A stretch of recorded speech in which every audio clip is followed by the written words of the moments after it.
been there for more than a century, but today the Monaghan statue in Spokane was removed. Why critics called it offensive and where it's headed next. And after their long journey, the Inland Northwest Honor Flight returned home tonight. What the trip meant to the veterans who got a once-in-a-lifetime experience. We enjoyed a nice day in the mid-60s today. Lots of sunshine in the forecast and lots of warm temperatures ahead. Good evening. Thank you for joining us for the night report here on KREM 2 News. I'm Sydney Schofield. After more than a century, the statue of Spokane veteran John Monaghan has been relocated from outside the Spokane Club. KREM 2's Connor McAvoy tells us how the decision came about and where the statue will be going.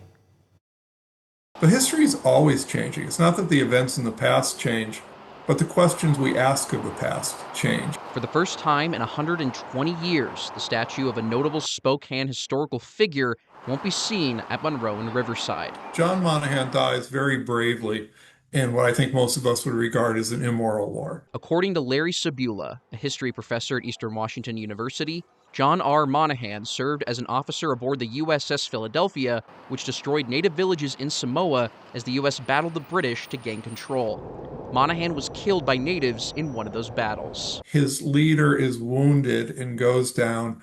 Monaghan stays behind to try and defend his leader as the enemy is advancing, and Monaghan is killed along with him. So it's a genuinely heroic death. His statue was dedicated in 1906, staying at that spot ever since. However, Sabula, as well as other community members, say it also perpetuates racism. The plaque below the statue refers to Samoan people as savage foes. It was an insulting word then, and it's an insulting word now to the Samoan people. He was a part of a report on the history of Monaghan written in 2021, arguing it shows more about Spokane during that time than Monaghan's actions leading up to his death. This has been a long effort, and not led by me, led by the Pacific Island community here in Spokane. City Council passed an ordinance in May of 2025 to relocate the statue to Monaghan's family mausoleum at Fairmount Memorial Park.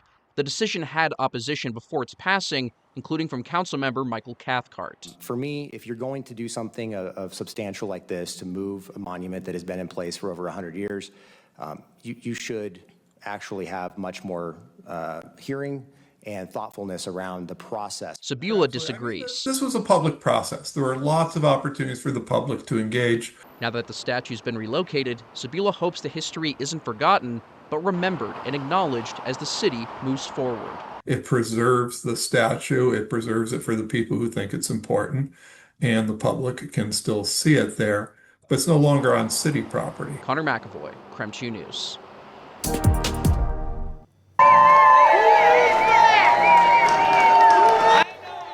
Just moments ago, the Inland Northwest Honor Flight returned home.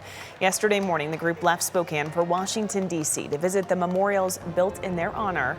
Like always, the community was allowed to meet them at the airport to welcome them home tonight. We got a chance to talk to them about what this trip means.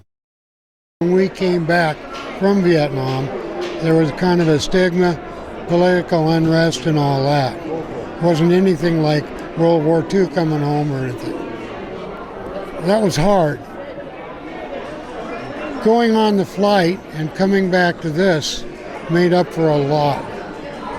We finally got a homecoming. It's hard to express, but any vet knows what I'm talking about. Pretty incredible, and we certainly thank them all for their service. All right, let's head to our outdoor weather center where meteorologist Michelle Boss is standing by. I know it's later in the evening. You got a coat on, though. It must be a little chilly out there. It is, without long pants on and in a dress, it's a little bit cool, but I don't think being cold is going to be an issue as we head into the weekend, as we were mid-60s today, but it's going to be even warmer as we go along each day. 56 out there right now, but it's nice. No wind. I can see the full moon out here, clear skies. It's going to be a beautiful night. 49 in Coeur d'Alene, a little bit cooler up there in Sandpoint. 43 in Deer Park, still in the 60s in Wenatchee, Moses Lake, Grand Coulee, and Omak. And Pullman has cooled off down into the mid-40s. But we had a little bit of shower activity this afternoon. All of that is gone. There should be nothing but blue sky around here tomorrow. We are looking at mostly sunny skies, mostly clear skies for tonight. We're looking at lows 43, 44. 44 degrees, but we will warm up pretty rapidly with all that sunshine. Heading for 70 degrees tomorrow, and then, as I mentioned, it's just going to keep getting warmer from there. 74 on Friday. This is partly cloudy. I think it's going to be closer to mostly sunny on Friday as well. A little bit more cloud cover on Saturday, though, but certainly no wet weather on the way. Partly sunny, 76 degrees. Former Spokane Mayor Nadine Woodward is now seeking $10 million in damages from the city of Spokane. Back in 2024, Woodward filed a $1 million tort claim, which is a legal civil demand for damages, and it's a required notice before suing a government entity. Woodward's attorney tells KREM 2 that Woodward did not decide out of thin air to increase her claim, but her attorney says that she, quote, revised her claims to what they should be with proper damages given the number and the nature of the violations, end quote. The attorney also says the city did not respond to Woodward's initial filing. The amended tort claim alleges the majority of city council members punished Woodward unlawfully when they passed a 2023 resolution formally denouncing her appearance at a Christian nationalist event. To learn more about this developing story, head to our website, krem.com. A caregiver at Hospice of Spokane has been arrested by Spokane police after allegedly stealing multiple debit cards of people dying in that facility. The suspect would allegedly use the debit cards to buy lottery tickets, then redeem the cash.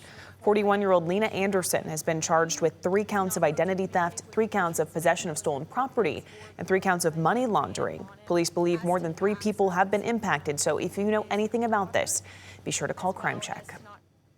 College tuition in Idaho is going up. The Idaho State Board of Education approved the increase yesterday during a special board meeting. For in-state undergrad students, tuition will go up by $425 at Boise State, U of I, and Idaho State University. Meanwhile, tuition at Lewis Clark will go up $350. The board said the increase is to help balance the affordability and competitiveness of the state's higher education. The increase will start this fall.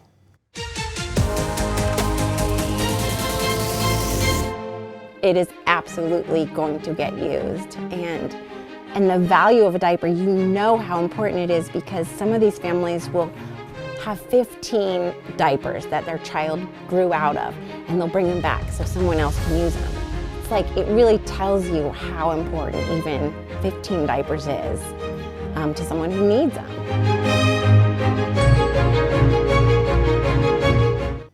The KREM Cares Diaper Drive is going on right now until May 10th. You can purchase $20 diaper drive bags at area Rosars to be donated to families in need. Families like the Montoyas. Riley Rose Montoya was 17 years old when she had her daughter Amaya. Vanessa Behan became a second home for both of them. Vanessa Behan provides more than just emergency daycare. Its parenting classes helped Riley Rose go from teenager to motherhood. It's been super helpful because I'm not gonna lie, there's been a couple of situations where I forgot a diaper or and I'm out somewhere or I'm low on diapers and I didn't even realize. And so coming here for free rather than buying I think a 15 pack for $10, $11 is so much more helpful than for having a monthly supply. And if I still needed more at that time, they have an emergency supply for 6 days, and that just helps. It's very convenient and it's very helpful. Now, parenting is hard at any age, and your diaper donations can make it a little bit easier for families in our area. If you want to volunteer or donate, you can just text the word diaper to 509-448-2000. Your efforts really do go a long way. Stay with us. We have more headlines to cover here on The Night Report. The Gonzalez family launched a foundation honoring Kaylee Gonzalez, one of 4 students killed in 2022.